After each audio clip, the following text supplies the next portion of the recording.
Praise the lord. Hallelujah. ಯೇಸು ಕ್ರಿಸ್ತನ ಪ್ರೀತಿಯುಳ್ಳ ಮಧುರವಾದ ನಾಮದಲ್ಲಿ ದೇವರ ವಾಕ್ಯಗಳನ್ನು ಆಲಿಸಲಿಕ್ಕೆ ಬಂದಿರುವಂತ ನಿಮ್ಮೆಲ್ಲರನ್ನ ನಮ್ಮ ಕರ್ತನು ಲೋಕರಕ್ಷಕನಾಗಿರುವಂತ ಯೇಸುವಿನ ಮಧುರವಾದ ನಾಮದಲ್ಲಿ ವಂದಿಸುವಂತವರಾಗಿದ್ದೇವೆ. ಕಳೆದ 1 ವರ್ಷ ದೇವರು ನಮ್ಮನ್ನ ಕಾಪಾಡಿದ್ದಾರೆ, ನಮ್ಮನ್ನ ನಡೆಸಿದ್ದಾರೆ, ನಮ್ಮನ್ನ ಆದರಿಸಿದ್ದಾರೆ, ಒದಗಿಸಿದ್ದಾರೆ, ಅನೇಕ ಕೃತ್ಯಗಳನ್ನು ಮಾಡಿದ್ದಾರೆ. ಹಾಲೆಲೂಯಾ. ಆತನಿಗೆ ನಾವು ಹಾಲೆಲೂಯಾ ಹೇಳಿ ಸ್ತೋತ್ರ ಮಾಡೋಣ. ಹಾಲೆಲೂಯಾ. ದೇವರ ನಾಮಕ್ಕೆ ವಂದನೆ ಉಂಟಾಗಲಿ, ಸ್ತುತಿ ಉಂಟಾಗಲಿ. ನಾವು ಈ ದಿನ ದೇವರ ವಾಕ್ಯವನ್ನು ಧ್ಯಾನ ಮಾಡುವುದಕ್ಕಿಂತ ಮುಂಚೆ ನಾವೊಂದು ಪ್ರಾರ್ಥನೆಯನ್ನು ಮಾಡಿಕೊಳ್ಳೋಣ.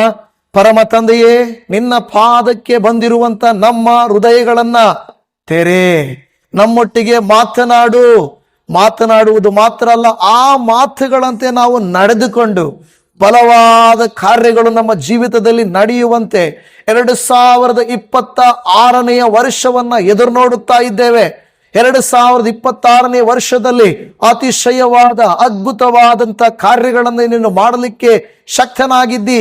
ಈಗಲಿಂದಲೇ ನಾವು ಪ್ರಾರ್ಥನೆಯಲ್ಲಿ ಇಡುತ್ತೇವೆ, ನೀವು ನಮ್ಮೊಟ್ಟಿಗೆ ಮಾತನಾಡಿ ಉತ್ತೇಜಿಸಿ ಬಲಪಡಿಸಿರಿ ಎಂದು ನಾವು ಬೇಡಿಕೊಳ್ಳುತ್ತಾ ಇದ್ದೇವೆ. ಖಂಡಿತ ಈ ನಮ್ಮ ಪ್ರಾರ್ಥನೆಯನ್ನ ಕರ್ತನೆ ನೀವು ಸಹ ಕರ್ತನೆ ಕರುಣಿಸಿ ನಮಗೆ ದಯ ತೋರಿಸಿ ಉಪಕಾರ ಮಾಡುತ್ತೀರೆಂಬುದಾಗಿ, ಮಾತನಾಡುವವನು ನಾನಲ್ಲ, ಮಾತನಾಡುವವನು ನೀನೇ. ಇದು ಎಲ್ಲಿ ಹೋಗಿ ಮುಟ್ಟುತ್ತದೋ, ಯಾರಿಗೆ ಹೋಗಿ ಮುಟ್ಟುತ್ತದೋ ಅವರ ಜೀವಿತದಲ್ಲಿ, ಅವರ ಮನೆಗಳಲ್ಲಿ ದೊಡ್ಡ ಅದ್ಭುತಗಳು, ದೊಡ್ಡ ಕಾರ್ಯಗಳು ನೀವು ಮಾಡಬೇಕಾಗಿ ನಮ್ಮ ಕರ್ತನು ರಕ್ಷಕನು ನಮ್ಮ ಪ್ರಾರ್ಥನೆಯನ್ನು ಆಲಿಸುವಾತನಾಗಿರುವ ಯೇಸುವಿನ ನಾಮದಲ್ಲಿ ಬೇಡುತ್ತೇವೆ ತಂದೆಯೇ. ಆಮೇನ್, ಆಮೇನ್. ಹಾಲೆಲೂಯಾ. ಕರ್ತನಿಗೆ ಸ್ತೋತ್ರ. ಹಾಲೆಲೂಯಾ. ನೀವು FM ಅನ್ನು ನೋಡಿದಿರಲ್ವಾ? FM ಈಗ ಉದಾಹರಣೆಗೆ 98.3 ಅಂತ ಆ FM ಅನ್ನು ಕೊಟ್ಟಿರ್ತಾರೆ. ಅದು ಮಾತ್ರನೇ ನನಗೆ ಜ್ಞಾಪಕ ಇದೆ, ಇನ್ಯಾವುದು ನನಗೆ FM ಜ್ಞಾಪಕ ಇಲ್ಲ. 98.3 ಅಂತ ಹೇಳ್ತಾರೆ. ಇದೇನಪ್ಪ ಇದು? ರೇಡಿಯೋ ಮೊದಲು ನಾವು ತಿರುಗಿಸುವಾಗ ನೀವು ನೋಡಿರ್ತೀರಾ, ಅದು ನಂಗೆ ನಿಧಾನಗೆ ತಿರುಗಿಸ್ತಾ ಇದ್ವಿ. ಅಲ್ಲಿ ಒಂದು ಮುಳ್ಳನ್ನು ಕೊಟ್ಟಿದ್ರು ಮೊದಲು, ಹಾಗೆ ಟ್ಯೂನಿಂಗ್ ಮಾಡೋದು. ಆ ಮುಳ್ಳು ಹಂಗೇ ನೋಡ್ಕೊಂಡು ಬರುವಾಗ 98 ಈಗ FM ಇದೆ 98.2 ಆದರೂ, 98.1 ಆದರೂ, 98.56 ಆದ್ರೂ ಕೂಡ ಒಂಥರ ಗೊರಗೊರ ಸೌಂಡು ಬರಲ್ಲ. ಆ ಸಣ್ಣ ಮಾರ್ಕ್ ಇದೆಯಲ್ವಾ, 98.3 ಇಡುವಾಗ ಕರೆಕ್ಟಾಗಿ ಶಬ್ದ ಏನು ಬರುತ್ತೆ ಕೇಳಿಸ್ತದೆ, ಕರೆಕ್ಟ್ ಆಗಿರೋ ವಾಯ್ಸ್ ಕೇಳಿಸ್ತದೆ. ಇವತ್ತು ದೇವರ ಆತ್ಮನ ನಾನು ಕೂತ್ಕೊಂಡಿರುವಾಗ ನನಗೆ ಅದನ್ನ ನೆನಪು ಮಾಡಿದನು. ದೇವರ ಏನಪ್ಪ ಈ ರೇಡಿಯೋ ಏನು ಜ್ಞಾಪಕ ಬರ್ತಾ ಇದೆ? ಮೆಸೇಜ್ ಮಾಡೋಕೆ ಮುಂಚೆ ಏನಪ್ಪ ರೇಡಿಯೋ ಜ್ಞಾಪಕ ಬರ್ತಾ ಇದೆ, FM ಜ್ಞಾಪಕ ಬರ್ತಾ ಇದೆ ಅಂತ ಹೇಳುವಾಗ ದೇವರು ನನಗೆ ತಿಳಿಯಪಡಿಸಿದಂತ ಕಾರ್ಯ ಏನು ಗೊತ್ತಾ? ದೇವರು ಹೇಳ್ತಾ ಇದ್ದಾರೆ, ನೀವು ಕರೆಕ್ಟ್ ಆಗಿ FM ಅನ್ನ ಯೂಸ್ ಮಾಡಕ್ ಹೋಗ್ತಾ ಇದ್ದೀರಾ. ದೇವರು ನನ್ನ ಜೀವಿತದಲ್ಲಿ ಅದ್ಭುತಗಳು ಮಾಡಬೇಕು, ಒಳ್ಳೆಯದನ್ನ ಮಾಡಬೇಕು, ಕಾರ್ಯಗಳು ನಡೆಯಬೇಕಂತ ಹೋಗ್ತಾ ಇದ್ದೀರಾ. ಆದರೆ ಎಲ್ಲೋ ನಿಮ್ಮ ಟ್ಯೂನಿಂಗ್ ಸರಿ ಇಲ್ಲ. ನೀವು ಸ್ವಲ್ಪ ಈ ಕಡೆ ಸ್ವಲ್ಪ ಆ ಕಡೆ ಹೋಗ್ತಾ ಇದ್ದೀರಾ. ನೀವೇನ್ ಮಾಡಬೇಕು? ಟ್ಯೂನ್ ಮಾಡಿಕೊಂಡು ನೇರವಾಗಿಡಬೇಕು. ಹಾಲೆಲೂಯಾ. ಯಾವಾಗ ನಮ್ಮನ್ನ ನಾವು ಟ್ಯೂನಿಂಗ್ ಮಾಡಿಕೊಂಡು ಆ ಕರೆಕ್ಟ್ ಆದಂತ ಒಂದು ಮಾರ್ಕ್ಗೆ ಬರುತ್ತೇವೋ, ದೇವರು ಹೇಳ್ತಾರೆ ನಾನು ಕಾರ್ಯ ಮಾಡ್ತೇನೆ. ಹಾಲೆಲೂಯಾ. ಹಾಗಾದ್ರೆ ಇವತ್ತು ದೇವರ ಮಟ್ಟಿಗೆ ಮಾತನಾಡುವುದಕ್ಕಿಂತ ವಿಷಯಗಳನ್ನ ನಾವು ಧ್ಯಾನ ಮಾಡೋಣ. ಕೀರ್ತನೆಗಳ ಗ್ರಂಥ 145ನೇ ಕೀರ್ತನೆ, 145ನೇ ಕೀರ್ತನೆಯಲ್ಲಿ ಅದರ 18ನೇ ವಾಕ್ಯವನ್ನ ಓದಿಕೊಳ್ಳೋಣ. 18ನೇ ವಾಕ್ಯ ಇಲ್ಲಿ ಹೇಳುತ್ತದೆ, ಯೆಹೋವನಿಗೆ ಮೊರೆ ಇಡುವವರು ಯಥಾರ್ಥವಾಗಿ ಮೊರೆ ಇಡುವುದಾದರೆ ಆತನು ಹತ್ತಿರವಾಗಿಯೇ ಇದ್ದಾನೆ. ಆಮೇನ್, ಹಾಲೆಲೂಯಾ. ಏನಂತ ಹೇಳ್ತಾ ಇದ್ದಾನೆ? ನೀವು ಯಥಾರ್ಥವಾಗಿ ಮೊರೆ ಇಡುವುದಾದರೆ ಆತನು ಹತ್ತಿರವಾಗಿಯೇ ಇದ್ದಾನೆ. ಈಗ ನೀವು ಕೇಳಬಹುದು, ನಾವೇನು ಪ್ರಾರ್ಥನೆ ಮಾಡುತ್ತಿಲ್ಲವಾ? ನಾವೇನು ದೇವರ ಸಮ್ಮುಖದಲ್ಲಿ ಬರುತ್ತಿಲ್ಲವಾ? ನಾವು ದೇವರನ್ನು ಅನುಸರಿಸುತ್ತಿಲ್ಲವಾ? ನಾವೆಲ್ಲ ಮಾಡ್ತಾ ಇದ್ದೀವಿ ತಾನೇ, ಮತ್ಯಾಕೆ ಅಂತ ಹೇಳುವಾಗ ದೇವರು ಅಲ್ಲಿ ಒಂದು ಪದವನ್ನ ನಮಗೆ ತೋರಿಸುತ್ತಾ ಇದ್ದಾರೆ. ಆ ಪದ ಏನು ಗೊತ್ತಾ? ಯಥಾರ್ಥವಾಗಿ. ನಾವು ಮೊರೆ ಇಡುತ್ತಿರುತ್ತೇವೆ, ಪ್ರಾರ್ಥನೆ ಮಾಡುತ್ತಿರುತ್ತೇವೆ, ಎಲ್ಲವನ್ನು ಮಾಡುತ್ತಿರುತ್ತೇವೆ. ನಾನು ಅದೇ ಹೇಳಿದ್ನಲ್ವಾ, ಆ ಟ್ಯೂನಿಂಗ್ ಇದೆಯಲ್ವಾ, ಆ ಯಥಾರ್ಥವಾಗಿ ದೇವರಿಗೆ ತಿಳಿಯುವಂತೆ, ದೇವರಿಗೆ ಅರ್ಥವಾಗುವಂತೆ, ಅಂದರೆ ದೇವರಿಗೆ ಅರ್ಥವಾಗಲ್ಲ ಅಂತಲ್ಲ, ನಾವು ಕೆಲವು ಕಾರ್ಯಗಳಲ್ಲಿ ಏನ್ ಮಾಡ್ತಾ ಇದ್ದೇವೆ, ಗಲಿಬಿಲಿಗಳಲ್ಲಿ, ಕಳವಳಗಳಲ್ಲಿ, ಅಪನಂಬಿಕೆಗಳಲ್ಲಿ, ಅವಿಧೇಯತ್ವಗಳಲ್ಲಿ, ಕೆಲವು ಸಂದರ್ಭಗಳಲ್ಲಿ ಆ ಮಿಸ್ಸಿಂಗ್ ದ ಮಾರ್ಕ್ ಅಂತೀವಿ, ಆ ಮಾರ್ಕ್ ಅನ್ನು ನಾವು ಬಿಟ್ಟು ಹೋಗುತ್ತಾ ಇರುತ್ತೇವೆ. ಅದಕ್ಕೆ ದೇವರು ಇವತ್ತು ನನಗೆ ನೆನಪಿಸಿದ ಕಾರ್ಯ ಏನಂದ್ರೆ, ನೀವು ಮೊರೆ ಇಡುತ್ತಿದ್ದೀರಿ, ಅನುಸರಿಸುತ್ತಾ ಇದ್ದೀರಿ, ಆದರೆ ಅದನ್ನ ಇನ್ನೂ ಸ್ವಲ್ಪ ಸರಿಪಡಿಸಿಕೊಳ್ಳಿರಿ. ಹಲ್ಲೆಲೂಯಾ. ಏನ್ ಮಾಡ್ಬೇಕಂತ ಅದನ್ನ ನಾವು ಸರಿಪಡಿಸಿಕೊಳ್ಬೇಕು. ಯಾಕೆಂದ್ರೆ ನೋಡ್ರಿ, ನಾನು ಉಪವಾಸ ಪ್ರಾರ್ಥನೆ ಮಾಡ್ತೀನಿ ಅಂತ ಹೇಳ್ತೀವಿ. ನಾವು ಯಾವಾಗ ಉಪವಾಸ ಪ್ರಾರ್ಥನೆ ಮಾಡ್ತೇನೋ, ನಾನು ಕೆಲವು ಸಾರಿ ನನ್ನದು ಹೇಳ್ಬಿಡ್ತೇನೆ, ಇವತ್ತು ಉಪವಾಸ ಇರೋಣ ಅಂತ ಅಂದ್ಕೊಳ್ತೀವಿ. ಹಾಗೆ ಉಪವಾಸ ಇದ್ದು ನಾವು ಹೋಗುವಾಗ ಎಲ್ಲೋ ಒಂದು ಕಡೆ ಏನೋ ಒಂದನ್ನ ನೋಡ್ತೀವಿ, ಒಂದು ಬಿಸ್ಕೆಟೋ ಒಂದು ಫ್ರೂಟೋ ನೋಡಿದಾಗ ಏನಾಗ್ಬಿಡುತ್ತೆ, ಉಪವಾಸ ಮರ್ತ್ಬಿಟ್ಟು ಕೆಲವು ಸಾರಿ ತಿಂದು ಬಿಡ್ತೀವಿ. ಅಯ್ಯಯ್ಯೋ ಏನಪ್ಪ ಇದು, ಈ ತರ ಆಗೋಯ್ತಲ್ವಾ. ಅದಕ್ಕೆ ಉಪವಾಸ ಮಾಡುವಾಗ, ಪ್ರಾರ್ಥನೆ ಮಾಡುವಾಗ, ದೇವರಲ್ಲಿರುವಾಗ ಅದಕ್ಕೆ ಏನ್ ಹೇಳ್ತಾರೆ ಗೊತ್ತಾ, ನಾವು ತುಂಬಾ ಪ್ರಯಾಣ ಮಾಡಕ್ ಹೋಗ್ಬಾರ್ದು, ಕೆಲಸಗಳಿಗೆ ಹೋಗ್ಬಾರ್ದು, ಮನಸ್ಸನ್ನ ಆ ಕಡೆ ಈ ಕಡೆ ಬಿಡಬಾರ್ದು. ನಾವೇನ್ ಮಾಡ್ಬೇಕು, ಇವತ್ತು ನಾನು ಉಪವಾಸ ಇದ್ದೇನೆ, ನಾನು ಏನ್ ಮಾಡ್ಬೇಕು, ಕರ್ತನ ಸನ್ನಿಧಿಯಲ್ಲಿ ಕೂತ್ಕೊಳ್ಬೇಕು. ಹಲ್ಲೆಲೂಯಾ. ಏನ್ ಮಾಡ್ಬೇಕು, ಕರ್ತನ ಸನ್ನಿಧಿಯಲ್ಲಿ ಕೂತ್ಕೊಳ್ಬೇಕು. ಮೊಣಕಾಲು ಊರ್ಬೇಕು, ಕೈ ಜೋಡಿಸ್ಬೇಕು, ಕೈಗಳನ್ನೆತ್ತಬೇಕು, ಸ್ತುತಿ ಮಾಡಬೇಕು, ಆರಾಧನೆ ಮಾಡಬೇಕು, ನಾವು ದೇವರನ್ನ ಪ್ರಾರ್ಥಿಸಬೇಕು. ನಾನು ಉಪವಾಸ ಇದ್ದೀನಿ ಅಂತ ನಾವೇನ್ ಮಾಡ್ತೀವಿ ಅಂದ್ರೆ ಓಡಾಡ್ತಾ ಇರ್ತೀವಿ, ಮರ್ತು ಹೋಗ್ತೇವೆ. ಏನ್ ಮಾಡ್ತೀವಿ ನಮಗೆ ಗೊತ್ತಾಗೋದಿಲ್ಲ. ಅದಕ್ಕೆ ಅದನ್ನೇ ಹೇಳೋದು, ನೀವು ಸ್ವಲ್ಪ ಮಾಡ್ತಾ ಇದ್ದೀರಿ ಇಲ್ಲ ಅಂತಲ್ಲ, ಆದ್ರೆ ಉಪವಾಸ ಪ್ರಾರ್ಥನೆಯನ್ನು ಸರಿ ಮಾಡಿಕೊಳ್ಳ್ರಿ. ನೀವು ಆಲಯಕ್ಕೆ ಹೋಗೋದನ್ನ ಸ್ವಲ್ಪ ಸರಿ ಮಾಡಿಕೊಳ್ಳ್ರಿ. ದೇವರಿಗಾಗಿ ನೀವು ಜೀವಿಸ್ತಾ ಇರೋದನ್ನ ಸ್ವಲ್ಪ ಸರಿ ಮಾಡಿಕೊಳ್ಳ್ರಿ. ನೀವು ಈ ರೀತಿಯಾಗಿ ಸರಿ ಮಾಡಿಕೊಂಡು ಸ್ವಲ್ಪ ನಿಮ್ಮನ್ನ ಎಚ್ಚರಿಸಿಕೊಳ್ಳುವುದಾದರೆ ಆತನೇನ್ ಹೇಳ್ತಾನೆ ಗೊತ್ತಾ, ಆತನು ಹತ್ತಿರವಾಗಿಯೇ ಇದ್ದಾನೆ. ನಾವು ಮಾಡೋದು ನಾವು ಸರಿಯಾಗಿ ಮಾಡಿದರೆ ಆತನು ನಮ್ಮ ಹತ್ತಿರಾನೇ ಇದ್ದಾನಂತೆ. ಆತನು ನಮಗೆ ದೂರವಾಗಿಲ್ಲ, ಆತನು ನಮಗೆ ಸಮೀಪವಾಗಿದ್ದಾನೆ. ಧರ್ಮೋಪದೇಶ ಕಾಂಡ ಗ್ರಂಥದಲ್ಲಿ 4ನೇ ಅಧ್ಯಾಯದ 7ನೇ ವಚನವನ್ನ ಓದಿದರೆ, ಧರ್ಮೋಪದೇಶ ಕಾಂಡ 4:7 ಟ್ಯೂಟೋನಮಿ, ನಾವು ನಮ್ಮ ದೇವರಾದ ಯೆಹೋವನಿಗೆ ಮೊರೆಯಿಡುವಾಗೆಲ್ಲ ಆತನು ಸಮೀಪವಾಗಿಯೇ ಇದ್ದಾನಲ್ಲ. ಹಲ್ಲೆಲೂಯಾ. ಏನಂತ ಹೇಳ್ತಾ ಇದ್ದಾರೆ, ನಾವು ನಮ್ಮ ದೇವರಾದ ಯೆಹೋವನಿಗೆ ಮೊರೆಯಿಡುವಾಗೆಲ್ಲ ಆತನು ಎಲ್ಲಿದ್ದಾನಂತೆ, ಆತನು ಸಮೀಪವಾಗಿಯೇ ಇದ್ದಾನಲ್ಲ. ನೋಡಿ, ಆಮೇಲೆ ಒಂದು ಮಾತು ಹೇಳ್ತದೆ, ಬೇರೆ ಎಷ್ಟು ದೊಡ್ಡ ಜನಾಂಗಕ್ಕಾದರೂ ಯಾವ ದೇವರು ಹೀಗೆ ಸಮೀಪವಾಗಿದ್ದಾನೆ. ಹಲ್ಲೆಲೂಯಾ. ಈಗ ತಂದುಕೊಳ್ಬಹುದು, ಕೆಲವರು ಅನೇಕರು ನಮ್ಮ ದೇಶದಲ್ಲಿ ತುಂಬಾ ಜನರಿದ್ದಾರೆ, ಅವರೇನಂದ್ರೆ ಯಾರ್ಯಾರನೋ ಕೂಗ್ತಾರೆ, ಯಾರ ಹತ್ರ ಇದಾರೋ ಗೊತ್ತಿಲ್ಲ, ಅವರು ದೇವರನ್ನ ಹುಡುಕಿ ಹೋಗುತ್ತಾರೆ. ನಾವು ದೇವ್ರನ್ನ ಹುಡ್ಕೊಂಡು ಹೋಗ್ತೀವ? ಇಲ್ಲ, ನಮ್ಮನ್ನ ದೇವರು ಹುಡುಕಿ ಬಂದಿದ್ದಾನೆ. ಆಮೇನ್. ನೋಡಿ, ನಮ್ಮನ್ನ ಹುಡುಕಿ ಬಂದ, ನಾವು ದೇವ್ರನ್ನ ಹುಡ್ಕೊಂಡೋಗಿಲ್ಲ. ಕೆಲವ್ರು ಏನ್ ಮಾಡ್ತಾರೆ, ನಿಮಗೆ ಗೊತ್ತು ಏನು ಅಂತ, ಹುಡುಕೊಂಡು ಬೆಟ್ಟಗಳಿಗೆ ಹೋಗ್ತಾರೆ, ಹುಡುಕೊಂಡು ನದಿಗಳಿಗೆ ಹೋಗ್ತಾರೆ, ಹುಡುಕೊಂಡು ಪುಣ್ಯಕ್ಷೇತ್ರಗಳಿಗೆ ಹೋಗ್ತಾರೆ, ಏನೇನೋ ನಡ್ಕೊಂಡು ಹೋಗೋದು, ಏನು ಉರುಳ್ಕೊಂಡು ಹೋಗೋದು, ಏನೇನೋ ಮಾಡ್ತಾರೆ. ನಮ್ಮ ಕ್ರೈಸ್ತರಲ್ಲಿ ಕೂಡ ಕೆಲವರು ಹಂಗೆ ಮಾಡ್ತಾರೆ. ವೇಲಾಂಗಣಿಗೆ ಹೋಗ್ಬಿಟ್ಟು ಅಲ್ಲಿ ಮೊಣಕಾಲುಗಳಲ್ಲಿ ನಡೆಯೋದು, ಅಲ್ಲಿ ಉರುಳ್ಕೊಂಡು ನಡೆಯೋದು, ಅಲ್ಲಿ ಗುಂಡೋಡ್ಸ್ಕೊಂಡು ಬರೋದು, ಅಲ್ಲಿ ಹೋಗಿ ಏನೇನೋ ಮಾಡೋದು ತಪ್ಪು. ಅದು ಬೈಬಲಲ್ಲಿ ಇಲ್ಲ, ಆ ಥರ ಮಾಡಬಾರ್ದು. ಅದು ಮನುಷ್ಯರು ಮಾನಸಿಕವಾಗಿ ಅದನ್ನ ಮಾಡುವಂಥದ್ದು. ನಾವು ಖಂಡಿಸ್ತೇವೆ ಅದನ್ನ. ಯಾಕೆಂದ್ರೆ ದೇವರು ಆ ರೀತಿಯಾಗಲ್ಲ. ದೇವರು ಆತ್ಮ ಸ್ವರೂಪನಾದ ದೇವರು. ಹಲ್ಲೆಲೂಯಾ. ಯೋಹಾನ 4:24 ಹೇಳುತ್ತದೆ, ದೇವರು ಆತ್ಮ ಸ್ವರೂಪನು, ಆತನನ್ನು ಆರಾಧಿಸುವವರು ಆತ್ಮೀಯ ರೀತಿಯಲ್ಲಿ ಸತ್ಯಕ್ಕೆ ತಕ್ಕ ಹಾಗೆ ಆತನನ್ನು ಆರಾಧಿಸಬೇಕು. ಇವತ್ತು ನಮ್ಮ ದೇವರು ನಾವು ಹುಡುಕಿಕೊಂಡು ಹೋಗುವಂತ ದೇವರಲ್ಲ, ನಮ್ಮನ್ನ ಹುಡುಕಿಕೊಂಡು ಬರುವಂತ ದೇವರು ಆತನಾಗಿದ್ದಾನೆ. ಆಮೇನ್. ಇಲ್ಲಿ ಹೇಳುತ್ತಾ ಇದೆ, ನಾವು ನಮ್ಮ ದೇವರಾದ ಯೆಹೋವನಿಗೆ ಮೊರೆ ಇಡುವಾಗೆಲ್ಲ. ಯಾವಾಗೆಲ್ಲ? ನಾವು ಯಾವಾಗ ದೇವರಿಗೆ ಹೆಚ್ಚು ಪ್ರಾರ್ಥನೆ ಮಾಡುತ್ತೇವೆ? ಭಯ ಆದಾಗ ಪ್ರಾರ್ಥನೆ ಮಾಡ್ತೇವೆ ಅಲ್ವಾ? ಭಯ ಆದ್ರೆ, ಉದಾಹರಣೆಗೆ ಕತ್ತಲಲ್ಲಿ ಪ್ರಯಾಣ ಮಾಡ್ತಾ ಇರಬೇಕಾದ್ರೆ ಭಯ ಆಗ್ತದೆ. ಅವಾಗ ಯೇಸುವೆ, ದೇವ್ರೇ ದೇವ್ರೇ, ಸ್ವಾಮಿ ಸ್ವಾಮಿ, ಕರ್ತನೆ ಕರ್ತನೆ, ಕಾಪಾಡು ಕಾಪಾಡು ಅಂದ್ಕೊಂಡು ಹೋಗ್ತಾ ಇರ್ತಾರೆ ಅಲ್ವಾ? ಅದೇ ರೋಗ ಬಂದಾಗಲೂ ಪ್ರಾರ್ಥನೆ ಮಾಡ್ತಾರೆ. ಏನೋ ದೇವರೇ ನನಗೆ ನೋವಾಗ್ತಾ ಇದೆ, ನನ್ನ ಕಾಪಾಡಪ್ಪ, ನನಗೆ ಕಷ್ಟ ಆಗ್ತಾ ಇದೆ. ಸಾಲಗಳಾದಾಗ ಪ್ರಾರ್ಥನೆ ಮಾಡ್ತಾರೆ, ಅಯ್ಯೋ ದೇವರೇ ಸಾಲ ಜಾಸ್ತಿ ಆಗೋಗ್ಬಿಟ್ಟಿದೆ. ಕಷ್ಟವಾದಾಗ, ಹಿಂಸೆಯಾದಾಗ ನಾವೇನ್ ಮಾಡ್ತಾ ಇರ್ತೇವೆ? ಹೆಚ್ಚು ಪ್ರಾರ್ಥನೆ ಮಾಡ್ಲಿಕ್ಕೆ ಹೋಗ್ತಾ ಇರ್ತೇವೆ. ಇಲ್ಲಿ ಹೇಳ್ತಾ ಇದೆ, ನಾವು ಮೊರೆ ಇಡುವಾಗೆಲ್ಲ, ಯಾವಾಗೆಲ್ಲ? ಆತನು ನೋಡ್ರಿ ಎಂತ ಒಳ್ಳೆ ದೇವರಂತ ಹೇಳಿದರೆ, ನೀವು ಸಾಲದಲ್ಲಿ ಮೊರೆ ಇಟ್ಟರು, ರೋಗದಲ್ಲಿ ಮೊರೆ ಇಟ್ಟರು, ಒಂಟಿತನದಲ್ಲಿ ಮೊರೆ ಇಟ್ಟರು, ಕೈ ಬಿಡಲ್ಪಟ್ಟಾಗ ಮೊರೆ ಇಟ್ಟರು, ಅನ್ಯಾಯವಾದಾಗ ಮೊರೆಯಿಟ್ಟರು, ನೀವು ಯಾವಾಗ ಮೊರೆ ಇಟ್ಟರು ಕೂಡ ಆತನು ಹೇಳುತ್ತಾ ಇದ್ದಾನೆ, ಆತನು ಸಮೀಪವಾಗಿಯೇ ಇದ್ದಾನೆ. ಹಾಲೆಲೂಯಾ. ಆತನೇನಾಗಿದ್ದಾನೆ? ದಾನಿಯೇಲನು ಸಿಂಹಗಳ ಮಧ್ಯದಲ್ಲಿ ಬಿದ್ದಾಗ ಪ್ರಾರ್ಥನೆ ಮಾಡಿದನು, ದೇವರೇ ಅಂದಾಗ ದೇವರು ಹೇಳಿದನು, ನೀನು ಭಯ ಪಡಬೇಡಪ್ಪ, ಈಗಾಗಲೇ ಸಿಂಹಗಳ ಬಾಯನ್ನ ನಾನು ಕಟ್ಟಿದ್ದೇನೆ. ಹಾಗಾದ್ರೆ ಗವಿಯಲ್ಲಿ ಯಾರಿದ್ದನು?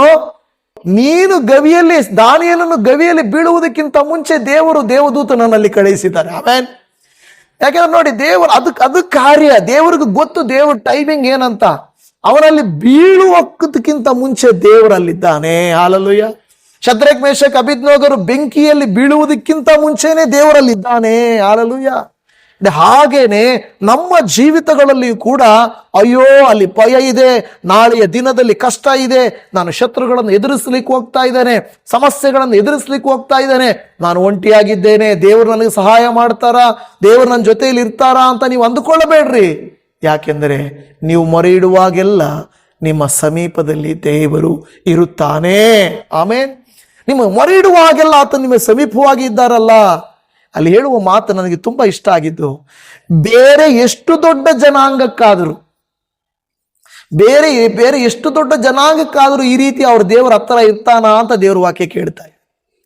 ನೋಡಿ, ನಮ್ಮ ದೇವರು. ಅದಕ್ಕೆ ಈ ಕ್ರಿಸ್ಮಸ್ ಸಮಯ ಬಂದಾಗೆಲ್ಲ ಜಾಸ್ತಿ ಉಪಯೋಗಿಸುವಂತ ಹೆಸರು ಇಮ್ಮಾನುವೇಲ್. ಏನ್ ಇಮ್ಮಾನುವೇಲ್ ಅಂದ್ರೆ? ದೇವರು ನಮ್ಮ ಕೂಡ ಇದ್ದಾನೆ. ಕ್ರಿಸ್ಮಸ್ ಬಂದಾಗ ಮಾತ್ರ ದೇವರಿರೋದು, ಉಳಿದ ದಿನಗಳಲ್ಲಿ ಇರಲ್ವಾ? ಇರುತ್ತಾನೆ. ಆತನು ಯುಗದ ಸಮಾಪ್ತಿಯವರೆಗೆ ಎಲ್ಲಾ ದಿವಸಗಳು ನಮ್ಮ ಸಂಗಡ ಇರುತ್ತಾನೆ. ಎಲ್ಲಾ ದಿವಸಗಳು ಆತನು ಹೇಳ್ತಾನೆ, ನಾನು ನಿಮ್ಮನ್ನ ಬಿಡುವುದಿಲ್ಲ, ತೊರೆಯುವುದಿಲ್ಲ, ನಿಮ್ಮನ್ನ ಮರೆಯುವುದಿಲ್ಲ ಎಂದು ಹೇಳುವ ದೇವರು ನಮ್ಮ ದೇವರಾಗಿದ್ದಾನೆ. ಅದಕ್ಕೆ ಇಲ್ಲಿ ಹೇಳ್ತಾ ಇರುವಂತ ಮಾತು, ಬೇರೆ ಎಷ್ಟು ಜನ ದೊಡ್ಡ ಜನಾಂಗಕ್ಕಾದರೂ ಈಗ ಒಂದು ಏನಂದ್ರೆ ಆ ಒಂದು ಆಶೀರ್ವಾದ ಇಲ್ಲವೇ ಇಲ್ಲ, ನಮಗೆ ದೇವರು ಕೊಟ್ಟಿದ್ದಾನೆ. ಆಮೇಲೆ ಅದಕ್ಕೆ ದೇವರು ಹೇಳೋ ಮಾತು ಇಷ್ಟೇ, ಮಕ್ಕಳೇ, ನೀವು ಮಾಡ್ತಾ ಇದ್ದೀರಾ 2025, 2024, ಅದಕ್ಕಿಂತ ಮುಂಚಿನ ವರ್ಷಗಳೆಲ್ಲ ನೀವು ಪ್ರೇಯರೂ ಮಾಡಿದ್ದೀರಾ, ಉಪವಾಸನೂ ಮಾಡಿದ್ದೀರಾ, ಆಲಯಕ್ಕೂ ಹೋಗಿದ್ದೀರಾ, ದೇವರ ಸೇವೆನೂ ಮಾಡಿದ್ದೀರಾ. ಆದರೆ ಸ್ವಲ್ಪ ನೀವು ಸರಿ ಮಾಡಿಕೊಂಡ್ರೆ ಸ್ಪಷ್ಟವಾಗಿ ಏನು ಕೇಳಿಸುತ್ತೆ? ದೇವರ ಸ್ವರ ಕೇಳಿಸುತ್ತೆ. ಇಲ್ಲ ಅಂದ್ರೆ ಗೊರಗೊರ ಅಂತ ಇರ್ತದೆ. ಏನಪ್ಪ ಇದೇನಿದು ಹಿಂಗಾಡ್ತಾ ಇದೆ ಅಂದ್ಕೊಳ್ತೇವೆ. ಆ ಟ್ಯೂನಿಂಗ್ ಮಾರ್ಕ್ ಅದು ನಾವು ಈ ದಿನದಲ್ಲಿ ನಾವು ಮಾಡ್ಕೋಬೇಕು. ದೇವರೇ, ನಾನು ರೆಡಿ ಇದ್ದೀನಿ, ನೀವು ನನಗೆ ಬರುವ ದಿನಗಳಲ್ಲಿ ನಿಮ್ಮ ಸ್ವರವು ಸ್ಪಷ್ಟವಾಗಿ ಕೇಳಿಸಲಿ. ಹಾಲೆಲೂಯಾ. ಎಷ್ಟು ಜನರು ದೇವರ ಸ್ವರ ನನಗೆ ಕೇಳಿಸ್ಬೇಕು ಅಂತಿದ್ದೀರಾ? ಆಮೇನ್. ಹಾಲೆಲೂಯಾ. ನೋಡಿ, ನಾವೆಲ್ಲರೂ ಹೇಳ್ಬೇಕಾದ್ರೆ ನನಗೆ ನಿನ್ನ ಸ್ವರ ಚೆನ್ನಾಗಿ ಕೇಳಿಸಬೇಕು, ಚೆನ್ನಾಗಿ ಕೇಳಿಸಬೇಕು. ನಾವು ದೇವರಲ್ಲಿ ಪ್ರಾರ್ಥನೆ ಪಾಡಬೇಕು. ಯೆಶಾಯನ ಪ್ರವಾದನೆಯ ಗ್ರಂಥದಲ್ಲಿ 58ನೇ ಅಧ್ಯಾಯದ 9 ಮತ್ತು 10ನೇ ವಚನದಲ್ಲಿ ಈ ರೀತಿಯಾಗಿ ಹೇಳುತ್ತದೆ. ಯೆಶಾಯ 58:9-10ರಲ್ಲಿ, ನೀವು ಕೂಗಿದರೆ ಯೆಹೋವನು ಉತ್ತರ ಕೊಡುವನು, ಮೊರೆಯಿಟ್ಟು ಕರೆದರೆ ಇಗೋ ಇದ್ದೇನೆ ಅನ್ನುವನು. ನೀವು ನಿಮ್ಮ ಮಧ್ಯದೊಳಗಿಂದ ನೊಗವನ್ನು, ಬೆರಳ ಸನ್ನೆಯನ್ನು, ಕೆಡುಕಿನ ನುಡಿಯನ್ನು ಹೋಗಲಾಡಿಸಿ, ನಿಮಗೆ ಪ್ರಿಯವಾದದ್ದನ್ನು ಹಸಿದವರಿಗೆ ಒದಗಿಸಿ, ಕುಗ್ಗಿದವರ ಆಶೆಯನ್ನು ನೆರವೇರಿಸಿದರೆ ಆಗ ನಿಮಗೆ ಕತ್ತಲಲ್ಲಿ ಬೆಳಕು ಉದಯಿಸುವುದು. ಹಾಲೆಲೂಯಾ. ದೇವರ ವಾಕ್ಯ ಏನ್ ಹೇಳ್ತಾ ಇದೆ ಗೊತ್ತಾ? ನೀವು ಕೂಗಿದರೆ ಯೆಹೋವನು ಏನ್ ಮಾಡ್ತಾನಂತೆ? ಉತ್ತರ ಕೊಡುವನು. ನಾವು ಕೆಲವರನ್ನ ಕೂಗ್ತೇವಲ್ವಾ, ಫೋನ್ ಮಾಡ್ತೇವಲ್ವಾ ಯಾರಿಗಾದ್ರು. ಈಗಿನ ಕಾಲದಲ್ಲಿ ಕೂಗೋದಂದ್ರೆ ಫೋನ್ ಮಾಡೋದು. ಫೋನ್ ಮಾಡ್ತೀವಿ, ಫೋನ್ ಮಾಡುವಾಗ ಆ ಕಡೆ ತೆಗಿತಾರಲ್ವಾ, ಫೋನ್ ತೆಗಿತಾರೆ. ನಾವು ತುಂಬಾ ಬೇಕಾದವರಾದ್ರೆ, ನಮಗೆ ತುಂಬಾ ಪ್ರೀತಿ ಪಾತ್ರರಾದ್ರೆ ಹಂಗೆ ಫೋನ್ ತೆಗಿತಾರೆ ಅಲ್ವಾ. ನಮಗೆ ಬೇಡದವರ ಫೋನ್ ಮಾಡಿದ್ರೆ ನೋಡ್ತೀವಿ, ಈ ಅಮ್ಮ ಏನಕ್ಕೆ ಇವಾಗ ಫೋನ್ ಮಾಡ್ತಾ ಇದ್ದಾಳೆ ಅಲ್ವಾ, ಈ ಅಪ್ಪ ಏನಕ್ಕೆ ಇವಾಗ ಫೋನ್ ಮಾಡ್ತಾ ಇದ್ದಾರೆ ಅಂದ್ಕೊಳ್ತೀವಲ್ವಾ. ಫೋನ್ ನಂಬರ್ ನೋಡ್ತಾರೆ ಆದ್ರೆ ಎತ್ತಲ್ಲ. ಅದೇ ಒಂದು ವೇಳೆ ಹಣ ಕೇಳ್ತೀವಿ ಅಂತ ಇಡ್ರಿ, ಯಾರೋ ಒಂದು ವೇಳೆ ಸಾಲ ಕೊಟ್ಟಿರೋರು ಇಲ್ಲ ಕಷ್ಟದಲ್ಲಿರೋರು ಫೋನ್ ಮಾಡಿದ್ರೆ ಅಂದ್ರೆ ಏನ್ ಮಾಡ್ತೀವಿ? ಫೋನ್ ಎತ್ತಕ್ಕೆ ಹೋಗಲ್ಲ. ಯಾಕೆಂದ್ರೆ ಫೋನ್ ಎತ್ತಿದ್ರೆ ಅವ್ರಿಗೆ ದುಡ್ಡು ಕೊಡಬೇಕು, ಫೋನ್ ಎತ್ತಿದ್ರೆ ಅಲ್ಲಿಗೆ ಹೋಗ್ಬೇಕು. ಫೋನ್ ಎತ್ತಿ ಹೋದ್ರೆ ನನಗೇನು ಲಾಭ? ನಾನು ಇಲ್ಲ ಎತ್ತಲ್ಲ. ಒಂದು ವೇಳೆ ಯಾವಾಗಾದ್ರೂ ಸಿಕ್ಕಿ ಫೋನ್ ಮಾಡಿದ್ರು ಅಂತ ತಿಳ್ಕೊಳ್ಳಿ, ಯಾಕೆ ಫೋನೇ ಎತ್ತಿಲ್ಲ ನೀವು ಅಂದ್ರೆ, ಫೋನ್ ಮಾಡಿದ್ರಾ ಯಾವಾಗ ಅಂತೀವಿ ಫಸ್ಟ್ ತಿಂಗು. ಎರಡನೇ ತಿಂಗು ಹೌದಾ, ಅಯ್ಯೋ ನೋಡಿಲ್ಲ ಮರ್ತೋಗ್ಬಿಟ್ಟೆ ಅಂದ್ವಿ. ಏನೋ ಒಂದು ಕಾರಣ ಹೇಳ್ಬಿಟ್ಟು ತಪ್ಸ್ಕೊಂಡ್ಬಿಡ್ತೀವಿ, ಹೌದಲ್ವಾ? ಅವರು ಕಷ್ಟದಲ್ಲಿ ಕೂಗಿದ್ರೆ ನಾವು ಫೋನು ಎತ್ತಲ್ಲ. ಮನುಷ್ಯರು ಹಾಗೇನೆ. ಆದ್ರೆ ದೇವರೇನು ಹೇಳ್ತಾ ಇದ್ದಾನೆ? ನೀವು ಕೂಗಿದರೆ ಏನ್ ಮಾಡ್ತಾನೆ ದೇವರು? ಅಯ್ಯೋಯ್ಯೋ ಇವರು ಯಮ್ಮ ಪ್ರೇಯರ್ ಮಾಡ್ತಾಳೆ, ನನ್ನ ಹತ್ರ ದುಡ್ಡಿಲ್ಲ ಅಂತಾನ ದೇವರು? ಈತನ ಫೋನ್ ಮಾಡ್ತಾ ಇದ್ದಾನೆ, ನನಗೆ ಆರೋಗ್ಯ ಕೊಡಕ್ ನನ್ನ ಕೈಯಲ್ಲಿ ಆಗಲ್ಲ ಅಂತಾನ? ಅಯ್ಯೋ ಇವರು ಭಯದಲ್ಲಿ ಫೋನ್ ಮಾಡ್ತಾ ಇದ್ರೆ ನನಗೆ ಧೈರ್ಯ ಕೊಡಕ್ ಆಗಲ್ಲ ಅಂತ ಅಂದ? ದೇವರಿಗೆ ಯಾವುದು ಅಸಾಧ್ಯವಲ್ಲ, ಯಾವುದು ಕಷ್ಟವಲ್ಲ, ಯಾವುದು ದೊಡ್ಡದಲ್ಲ. ಆತನಿಗೆ ನಾವು ಕೂಗಬೇಕಷ್ಟೆ. ನಾವು ಕೂಗಿದರೆ ಆತನು ಉತ್ತರ ಕೊಡುವನು. ಆಮೇಲೆ ಹೇಳ್ತದೆ, ಉತ್ತರ ಕೊಡುವನು ಮೊರೆಯಿಟ್ಟು ಕರೆದರೆ. ಈಗ ನಾನು ಕೆಲವು ಸಾರಿ ಹೇಳಿದ್ದೇನೆ, ಇದೇನು ಕೂಗೋದೇನು ಮೊರೆ ಇಡೋದೇನು? ಕೂಗೋದು ಮೊರೆ ಇಡೋದಕ್ಕೆ ವ್ಯತ್ಯಾಸ ಏನು ಗೊತ್ತಾ ನಿಮಗೆ? ಕೂಗ್ತೀವಿ, ನೋ ಅಣ್ಣ ಬಾಯಿಲಿ ಅಂತೀವಿ, ಅಣ್ಣ ಅನ್ನೋದು ಕೂಗೋದು. ಮೊರೆ ಇಡೋದಂತ ಅಣ್ಣ ಅನ್ನೋದು ಮೊರೆ ಇಡೋದು ಅಲ್ವಾ? ಅದು ಕೂಗೋದಂದ್ರೆ ದೇವರೇ ಅನ್ನೋದು ಬೇರೆ, ನಾವು ಮೊರೆ ಇಡೋದು ಅಪ್ಪ ಅನ್ನೋದು.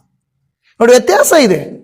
ಕೂಗೋದು ದೇವರೇ ಕಾಪಾಡಪ್ಪ ಅನ್ನೋದು ಅದು ಬೇರೆ, ಮೊರೆ ಇಡೋದು ಅಪ್ಪ ದೇವರೇ ನನ್ನನ್ನು ಕಾಪಾಡಪ್ಪ ಅನ್ನುವುದು ಆ ದೀನ ಸ್ವರ.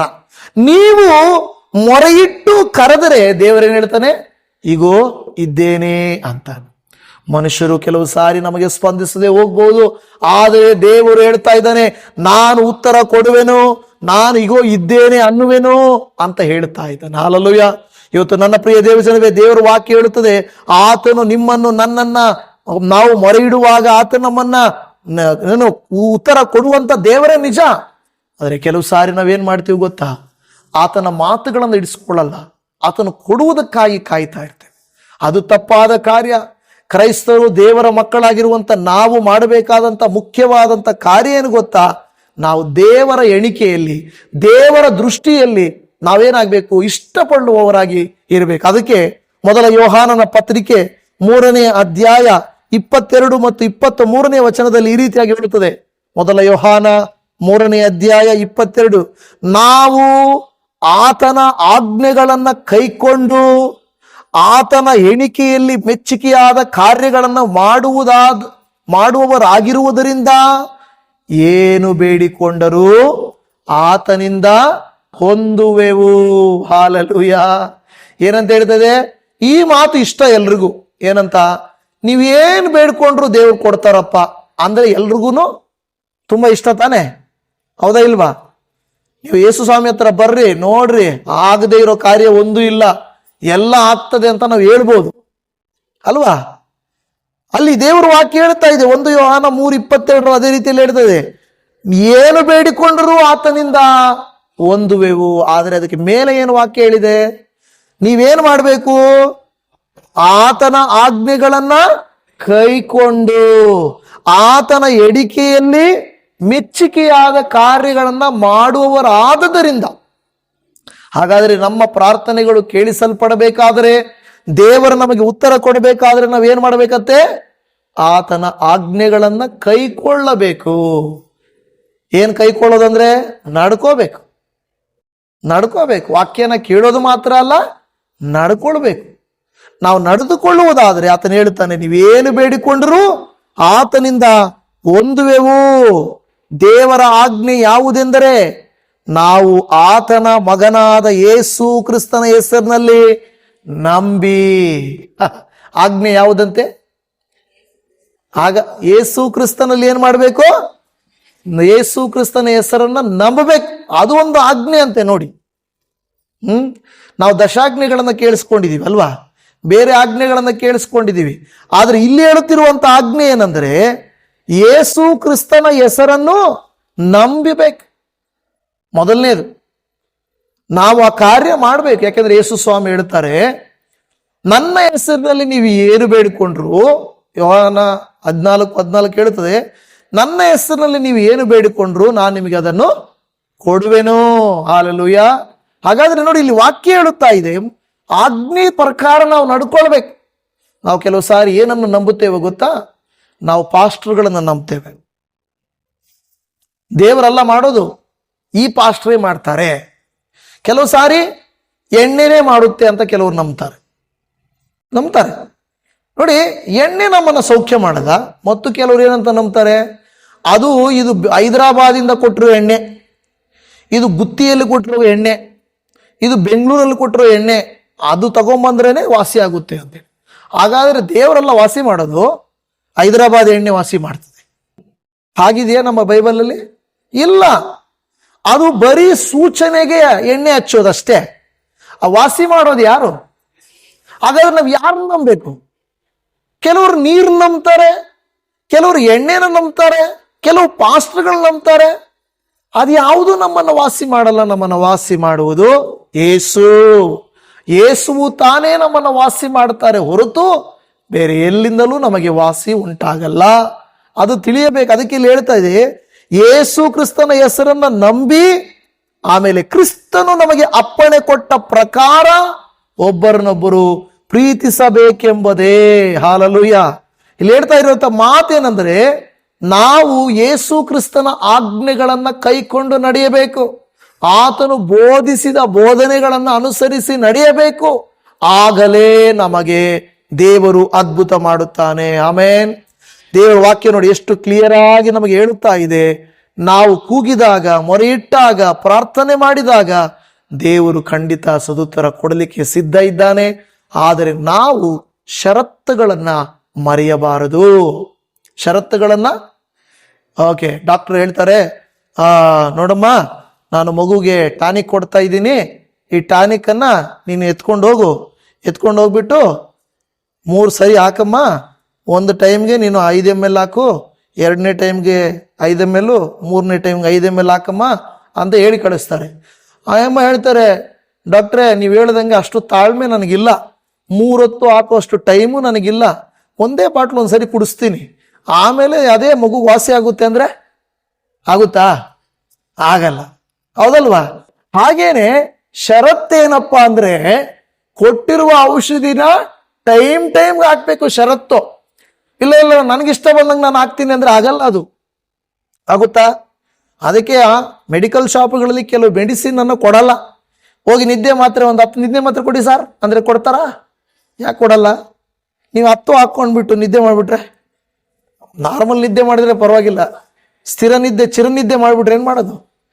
ಚಿರಶಾಂತಿಗೆ ಹೋಗ್ಬಿಡ್ತಾರೆ. ಆಮೇಲೆ ಅವ್ರು ಏನು ಮಾಡ್ತಾರೆ, ಇಲ್ಲಮ್ಮ ಕೊಡೋಕ್ಕಾಗಲ್ಲಮ್ಮ, ಹಂಗೆ ಒಂದು ಕೊಡ್ಬೋದು, ಒಂದು ಅಷ್ಟೇ.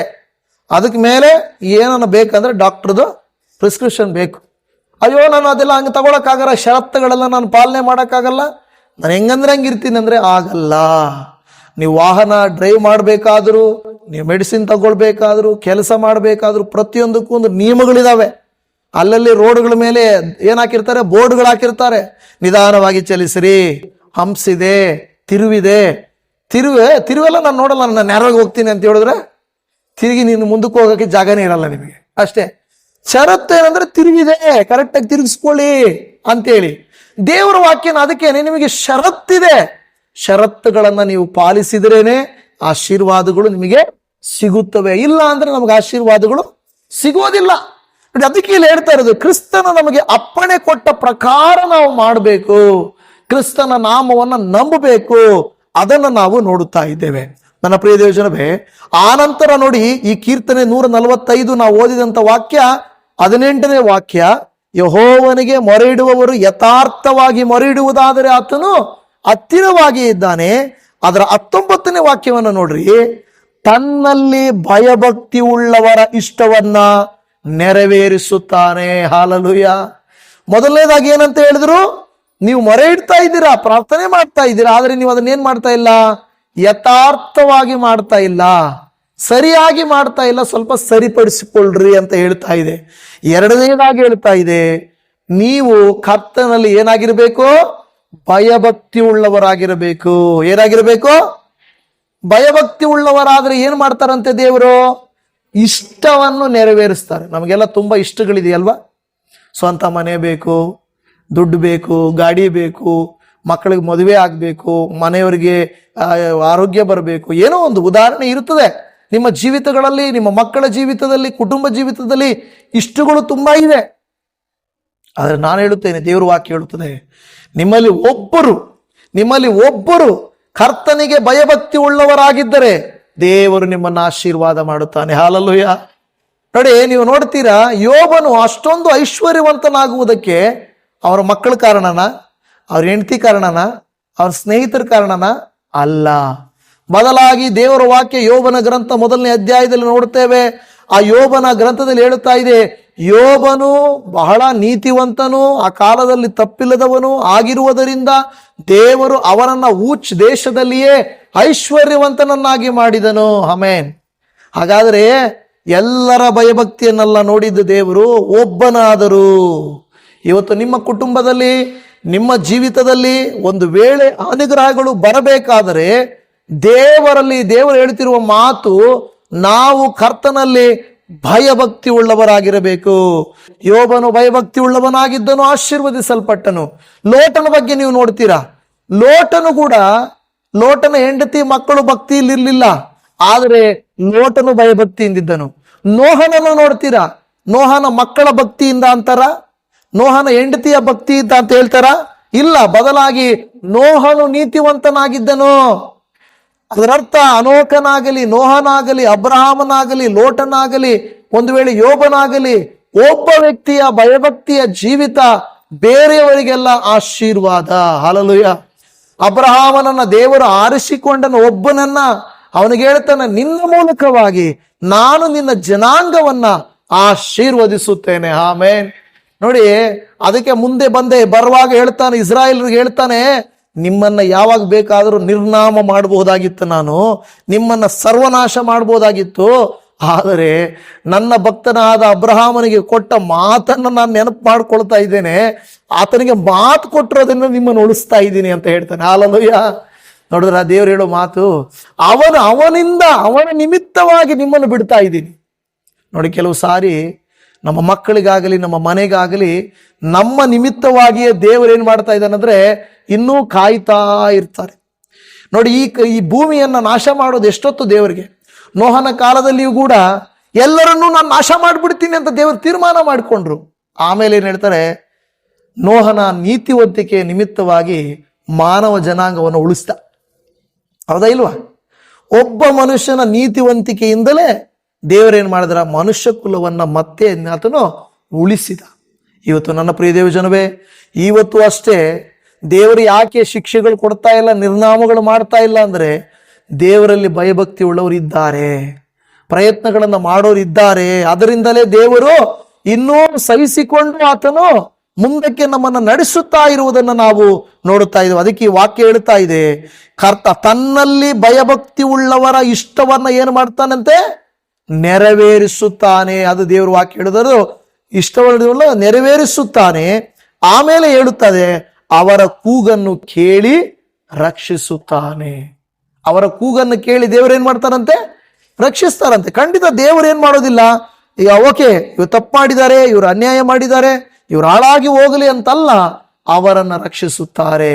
ನೋಡಿ, ಅಲ್ಲಿ ಮೇಲೆ ಹೇಳಿರುವಂತ ಮಾತು, ಹತ್ತಿರವಾಗಿದ್ದಾನೆ, ನೆರವೇರಿಸುತ್ತಾನೆ, ರಕ್ಷಿಸುತ್ತಾನೆ. 20ನೇ ವಾಕ್ಯ ಹೇಳುತ್ತದೆ, ಯೆಹೋವನು ತನ್ನನ್ನ ಪ್ರೀತಿಸುವವರೆಲ್ಲರನ್ನು ಕಾಪಾಡುತ್ತಾನೆ. ಹಾಗಾದ್ರೆ ನಾವೇನ್ ಮಾಡ್ಬೇಕಂತೆ, ಮೊದಲನೇದಾಗಿ ನಾವೇನ್ ಮಾಡಬೇಕು, ಯಥಾರ್ಥವಾಗಿ ಪ್ರಾರ್ಥಿಸಬೇಕು, ಸರಿಯಾದ ಕ್ರಮದಲ್ಲಿ ಪ್ರಾರ್ಥಿಸಬೇಕು. ಎರಡನೇದು, ಕರ್ತನಲ್ಲಿ ನಾವು ಭಯಭಕ್ತಿ ಉಳ್ಳವರಾಗಿರಬೇಕು. ಮೂರನೇದಾಗಿ ನಾವು ಹೇಳ್ತಾ ಇದ್ದೇವೆ, ಪ್ರೀತಿಸಬೇಕು. ಏನ್ ಮಾಡ್ಬೇಕು, ಆತನನ್ನ ಪ್ರೀತಿಸಬೇಕು. ಯಾರನ್ನಾದ್ರೂ ನಾವು ಇಷ್ಟಪಟ್ಟರೆ, ಪ್ರೀತಿ ಮಾಡಿದ್ರೆ ಅವ್ರಿಗೋಸ್ಕರ ಏನ್ ಮಾಡೋಕ್ಕೂ ನಾವು ಮುಂದಕ್ಕೆ ಹೋಗ್ತೀವಿ. ಹೌದಲ್ವಾ? ಏನ್ ಮಾಡ್ಲಿಕ್ಕೂ ಮುಂದಕ್ಕೆ ಹೋಗ್ತೇವೆ. ನಾವು ಸಂಸೋನನ್ನು ನೋಡ್ತೇವೆ. ಸಂಸೋನನು ದಲೀಲಳನ್ನ ನಾನು ನಿನ್ನನ್ನು ಪ್ರೀತಿ ಮಾಡ್ತೀನಿ ಅಂತ ಹೇಳಿದ್ರು. ಅವಾಗ ಆಕೆ ಹೇಳಿದ್ರು, ನನ್ನನ್ನು ಪ್ರೀತಿ ಮಾಡಿದ್ರೆ ನೀನು ನನಗೆ ನಿನ್ನ ಸೀಕ್ರೆಟ್ ಹೇಳ್ಬೇಕು. ಅವನೇನ್ ಮಾಡ್ದ, ಒಂದ್ಸಾರಿ ಏನ್ ಹೇಳ್ದ, ತಪ್ಪಾಗಿ ಹೇಳ್ದ. ಅವಳು ಹೇಳಿದ್ದು, ನನ್ನ ಮೇಲೆ ನಿನಗೆ ಪ್ರೀತಿನೇ ಇಲ್ಲ ಬಿಡು ಅಂದ್ಲು. ಅಲ್ವಾ? ಬೈಬಲಲ್ಲಿ ವಾಕ್ಯಗಳೆಲ್ಲ ಇದೆ, ನನ್ನ ಹೇಳಲಿಕ್ಕೆ ನನಗೆ ಟೈಮ್ ಇಲ್ಲ. ಮೊದಲನೇ ಸಾರಿ ಅವನನ್ನ ಹಗ್ಗ ಕಟ್ಟಿ ಅವನು ಏನು ಮಾಡ್ತಾನೆ, ತನ್ನ ಶಕ್ತಿಯನ್ನು ತೋರ್ಪಡಿಸಿದಾಗ ಆಕೆ ಹೇಳ್ತಾಳೆ, ನೀನು ಸುಳ್ಳು ಹೇಳ್ತೀಯ, ನಾನು ನಿನ್ನ ಪ್ರೀತಿ ಮಾಡಲ್ಲ. ಪ್ರೀತಿ ಮಾಡಿದ್ರೆ ಸುಳ್ಳು ಹೇಳಲ್ಲ ಅಲ್ವಾ? ನೀನು ಸುಳ್ಳು ಹೇಳ್ತಾ ಇದೀಯ, ನಾನು ನೀನು ಪ್ರೀತಿ ಮಾಡ್ತಾ ಇಲ್ಲ. ಹೌದಾ? ಇಲ್ಲ ಇಲ್ಲಮ್ಮ, ಈ ಸಾರಿ ಎರಡನೇ ಸಾರಿನೂ ಹಂಗೆ ಏನು ಮಾಡಿದ್ಲು, ಹಂಗೆ ಅವನನ್ನ ಇದು ಮಾಡಿ ಅವ್ರನ್ನ ಕರೆದ್ರು. ಆದ್ರೆ ಈ ಸಾರಿನೂ ಅವನು ಸುಳ್ಳು ಹೇಳಿ ತಿರುಗಿ ಹೇಳ್ತಾಳೆ, ನಿನಗೆ ನನ್ನ ಮೇಲೆ ಪ್ರೀತಿ ಇಲ್ಲ, ಯಾಕೆಂದ್ರೆ ನೀನು ನಿನ್ನ ರಹಸ್ಯವನ್ನು ನನಗೆ ಹೇಳ್ತಾ ಇಲ್ಲ. ಹಾಗಾದ್ರೆ ಅಷ್ಟೇ ಬಿಡು, ಇನ್ಮೇಲೆ ನನ್ನ ಹತ್ರ ಮಾತಾಡಬೇಡ, ನನ್ನ ಜೊತೆ ಬರಬೇಡ, ನಿನಗೂ ನನಗೆ ಸಂಬಂಧ ಇಲ್ಲ ಅಂತ ಹೇಳಿದಾಗ ಇವನೇ ಮಾಡ್ಬಿಟ್ಟು, ಇಲ್ಲ ನಾನು ನಿನ್ನ ಪ್ರೀತಿ ಮಾಡ್ತೀನಿ, ನೀನು ಎಷ್ಟು ಪ್ರೀತಿ ಮಾಡ್ತೀನಿ ಅಂದ್ರೆ ನನ್ನ ಸೀಕ್ರೆಟೇ ನಿನ್ಗೆ ಹೇಳ್ಬಿಡ್ತೀನಿ ಅಂತ ಹೇಳ್ಬಿಟ್ಟು ಅವನ ಸೀಕ್ರೆಟ್ ಅನ್ನು ಅವನು ಕೂಡ ಹೇಳ್ಬಿಟ್ಟ. ಹಾಗೇನಾಯ್ತು, ಸೀಕ್ರೆಟ್ ಹೇಳ್ದ, ಅವನ ಜೀವನನೇ ನಾಶ ಆಗುತ್ತೆ. ಅವಳ ಪ್ರೀತಿ ಒಳ್ಳೆ ಪ್ರೀತಿ ಅಲ್ಲ. ಪ್ರೀತಿಗಳಲ್ಲಿ ಅನೇಕವಾದ ಪ್ರೀತಿಗಳುಂಟು. ಅದು ಮೋಸದ ಪ್ರೀತಿ, ವಂಚನೆಯ ಪ್ರೀತಿ. ಇವತ್ತು ಲೋಕದಲ್ಲಿ ಅನೇಕ ಜನರು ಏನು ಮಾಡ್ತಾ ಇದ್ದಾರೆ ಗೊತ್ತಾ? ಪ್ರೀತಿಯ ಹೆಸರಲ್ಲಿ ಮೋಸ ಮಾಡ್ತಾ ಇದ್ದಾರೆ. ಸ್ವಂತದವರು ಮೋಸ ಮಾಡ್ತಾ ಇದ್ದಾರೆ, ಒಡ ಹುಟ್ಟಿದವರು ಮೋಸ ಮಾಡ್ತಾ ಇದ್ದಾರೆ, ಕೆಲಸಗಳಲ್ಲಿ ಕೆಲಸ ಮಾಡೋ ಜಾಗದಲ್ಲಿ ಮೋಸ ಮಾಡ್ತಾ ಇದ್ದಾರೆ, ಗೌರ್ಮೆಂಟ್ ಜಾಬ್ಗಳಲ್ಲಿ ಲಂಚ ಕೊಡದೆ ಅಲ್ಲಿರುವಂಥವ್ರು ಅವರವ್ರಿಗೆ ಕೊಟ್ಕೊಂಡ್ಬಿಡ್ತಾರೆ. ಹೌದಲ್ವಾ? ಇದೆಲ್ಲ ಮೋಸ. ರಾಜಕೀಯ ವ್ಯಕ್ತಿಗಳು, ನಾನು ನಮ್ಮ ಏರಿಯಾನ ಡೆವಲಪ್ ಮಾಡ್ಬೇಕು ಅಂದ್ಕೊಂಡಿದ್ದೀನಿ, ನೀವು ಓಟ್ ಹಾಕ್ರಿ, ನಾನು ನಿಮ್ಗೆ ಏನು ಬೇಕಾದರೂ ಮಾಡ್ಕೊಡ್ತೀನಿ ಅಂತ ಏನೇನೋ ಕಥೆಗಳು ಹೇಳ್ತಾರೆ ಅಲ್ವಾ? ಒಳ್ಳೆ ಪ್ರೀತಿಯಿಂದ ಎಲೆಕ್ಷನ್ ಬಂದಾಗ ಅದೇನು ಕೆಲವರು ನೋಡ್ತೀವಲ್ವಾ, ಎಲೆಕ್ಷನ್ ಬಂದಾಗ ಮಕ್ಕಳನ್ನ ಎತ್ಕೊಳೋದು, ಬಡವ್ರ ಮಕ್ಕಳನ್ನ ಅಲ್ವಾ, ಮುದ್ದಿಡೋದು, ಹೆಂಗಿದೆಯಮ್ಮ ಏನಿದೆಯಮ್ಮ ಅಜ್ಜಿಗಳನ್ನ ತಿನ್ನಿಸೋದು, ಜಾಸ್ತಿ ಹಿಡಿದ್ರೆ ಕೆಳಗಡೆ ಮುಡ್ಡಿ ಎಲ್ಲ ತೊಳಿತಾರೆ. ಮಾಡಿದ್ದಾರೆ ಅದು ನಿಜವಾಗಿಯೂ. ಹಂಗೇನಪ್ಪ ಹೇಳಿ, ಎಲೆಕ್ಷನ್ ಟೈಮ್ ಬಂದಾಗ ನಾವೆಲ್ಲ ಒಂದೇ, ಬೇಕಾದ್ರೆ ನೋಡಿ ತಿನ್ನು, ಅವ್ರ ತಟ್ಟೆಯಲ್ಲಿ ನಾನು ತಿಂತೀನಿ, ಇವ್ರ ತಟ್ಟೆಯಲ್ಲಿ ನಾನು ತಿಂತೀನಿ ಅಂತಾರೆ. ಅದೇ ಎಲೆಕ್ಷನ್ ಎಲ್ಲ ಆಗಿ ಗೆದ್ದೋದ್ಮೇಲೆ ಪತ್ತೆ ಇರಲ್ಲ, ನೆಕ್ಸ್ಟ್ ಎಲೆಕ್ಷನ್ಗೆ ಬರೋದಾತ್ನು. ಆಮೇಲೆ ಅವ್ರ ಮನೆ ಹತ್ರ ಹೋದ್ರೂ ಗೇಟ್ ಹೊಡೆದು ಒಳಗಡೆ ಬಿಡಲ್ಲ ಅಲ್ವಾ? ಪ್ರೀತಿ ಏನೋ ಅಷ್ಟೇ ಪ್ರೀತಿ. ನನಗೆ ಬಡವರಂದ್ರೆ ಪ್ರೀತಿ, ನನಗೆ ನನ್ನ ಕಾನ್ಸ್ಟಿಟ್ಯೂನ್ಸಿ ಅಂದರೆ ಪ್ರೀತಿ, ನನ್ನ ಕ್ಷೇತ್ರ ಅಂದರೆ ಪ್ರೀತಿ, ನಾನೇನು ಬೇಕಾದರೂ ಮಾಡ್ತೀನಿ ಅಂತಾರೆ. ಓಟ್ಗಳು ಹಾಕ್ಕೊಂಡು ಯಾರಾದರೂ ಒಂದು ಸ್ವಲ್ಪ ಕೋಟಿ ದುಡ್ಡು ಕೊಟ್ಟರೆ ಇಲ್ಲಿಂದ ಅಲ್ಲಿಗೆ ಜಂಪ್ ಆಗ್ಬಿಡ್ತಾರೆ ಬೇರೆ ಪಕ್ಷಕ್ಕೆ. ಕೆಲವರು ಹೇಳ್ತಾರೆ, ನನ್ನ ಪಕ್ಷ ನನ್ನ ಪ್ರಾಣ, ನಾನು ಪ್ರೀತಿ ಮಾಡ್ತೀನಿ ನನ್ನ ಪಕ್ಷನ ಅಂತಾರೆ. ಒಂದು 50 ಕೋಟಿ ಕೊಟ್ಟರೆ, ನಾನು ಎಷ್ಟೋ ದುಡ್ದಿದ್ದೀನಿ, ನನ್ನ ಪಕ್ಷ ನನಗೇನೂ ಮಾಡಲಿಲ್ಲ, ಅದಕ್ಕೆ ನಾನು ಹಾಕೊಂಡು ಹೋಗ್ತಿದ್ದೀನಿ ಅಂತಾರೆ. ಇದೇನ ಪ್ರೀತಿ ಅಲ್ವಾ? ನೋಡಿ, ಹಣವನ್ನು ನೋಡಿ, ಕೆಲಸವನ್ನು ನೋಡಿ, ಲೋಕದ ಆಶೆಗಳನ್ನು ನೋಡಿ ಪ್ರೀತಿಯಿಂದ ಅದಕ್ಕೆ ದೇವರು ವಾಕ್ಯ ಹೇಳುತ್ತದೆ, ಆ ರೀತಿ ಅಲ್ಲಪ್ಪ. ನನ್ನನ್ನು ಯೇಸು ಸ್ವಾಮಿಯ ಪ್ರೀತಿ ಹೆಂಗಂದ್ರೆ, ಯೇಸು ಸ್ವಾಮಿ ಹತ್ರ ಬರುವಾಗ, ದೇವರೇ ಅಪ್ಪ, ನೀನು ನನಗೊಂದು ಜಾಬ್ ಕೊಟ್ರೆ ನಾನು ನನ್ನ ಜೀವಿತ ಕಾಲವೆಲ್ಲ ನಿನಗೋಸ್ಕರ ನಾನು ಜೀವಿಸ್ತೇನೆ, ನೀನು ಆಲಯಕ್ಕೆ ಬರ್ತೇನೆ, ನೀನು ಕೊಟ್ಟಿರೋ ಜಾಬಲ್ಲಿ ನಾನು ಕಾಣಿಕೆ ಕೊಡ್ತೇನೆ, ದಶಂಭಾಗ ಕೊಡ್ತೇನೆ, ಎಲ್ಲ ಒಪ್ಕೊಳ್ತಾರೆ. ಆಮೇಲೆ ಜಾಬ್ ಬಂದಮೇಲೆ, ದೇವ್ರೆ ತುಂಬ ಟಯರ್ಡು ದೇವ್ರೆ, ನಾನು ಈ ಆಲಯಕ್ಕೆ ಬರೋಕ್ಕಾಗ್ತಾ ಇಲ್ಲ ದೇವ್ರೆ ಅಲ್ವಾ? ಜಾಬ್ ಕೊಟ್ಟಾಗ, ದೇವ್ರು ಕೊಡಿದಾಗ ಏನು ಹೇಳಿದ್ರು, ಏನೇನೇ ಹೇಳಿದ್ರು, ನಾನು ಆಲಯಕ್ಕೆ ತಪ್ಪಿಸದೆ ಬರ್ತೀನಿ, ಪ್ರೇಯರ್ ಮಾಡ್ತೀನಿ, ವಾಕ್ಯ ಕೇಳ್ತೀನಿ, ಕಾಣಿಕೆ ಕೊಡ್ತೀನಿ, ಎಲ್ಲ ದೇವ್ರಿಗೆ ಹೇಳ್ತಾರೆ. ಆಮೇಲೆ ಎಲ್ಲ ಆದಮೇಲೆ, ಟೈಮ್ ಇಲ್ಲ ದೇವ್ರೆ, ಭಾನುವಾರ ಒಂದು ದಿವಸ ಸಿಗ್ತದೆ ಬಟ್ಟೆ ಒಗಿಬೇಕು, ಭಾನುವಾರ ಒಂದು ದಿವಸ ಸಿಗ್ತದೆ ನಾನು ಪ್ರೋಗ್ರಾಮ್ ಹೇಳೋರೆ ಹೋಗ್ಬೇಕು. ಅವತ್ತೇ ಏನು ಮಾಡ್ತಾರೆ ಗೊತ್ತಾ, ಕಾರ್ಯಕ್ರಮಗಳಿಡ್ತಾರೆ. ಏನೋ ನಮ್ಮ ಸಭೆಯಲ್ಲಿ ಒಬ್ಬರು ಇದ್ದಾರೆ, ಏನಮ್ಮ ಈ ವಾರ ಬರ್ತಾರೆ, ಇನ್ನು 3 ವಾರ ಬರಲ್ಲ, ಏನಮ್ಮ ಲಾಸ್ಟ್ ವೀಕ್ ಬಂದಿಲ್ಲ ಅಂದರೆ, ಯಾರ್ದೋ ಬರ್ತ್ಡೇ ಇತ್ತು ಪಾಸ್ಟ್ರೇ ಅಂತಾರೆ. ಇನ್ನೊಂದು ದಿವಸ, ಅಯ್ಯೋ ಬೇರೆಯವ್ರದ್ದು ಯಾವುದೋ ಇದಿತ್ತು, ಏನೋ ಗರ್ಭಿಣಿ ಸ್ತ್ರೀಗೆ ಮಾಡುವಂಥ ಶ್ರೀಮಂತ ಇತ್ತು ಪಾಸ್ಟ್ರೇ ಅಂತಾರೆ. ಇನ್ನೊಂದು ದಿವಸ, ನಾನು ಚರ್ಚ್ಗೆ ರೆಡಿಯಾಗಿ ಬರ್ತಾ ಇದ್ದೆ, ಮನೆಗೆ ನೆಂಟರು ಬಂದುಬಿಟ್ರು ಪಾಸ್ಟ್ರೇ ಅಂತಾರೆ. ಒಂದೊಂದು ವಾರ ಒಂದೊಂದು ಹೇಳ್ತಾ ಇರ್ತಾರೆ ಅಮ್ಮ, ಈಗಲೂ ಹೇಳ್ತಾನೆ ಇರ್ತಾಳೆ.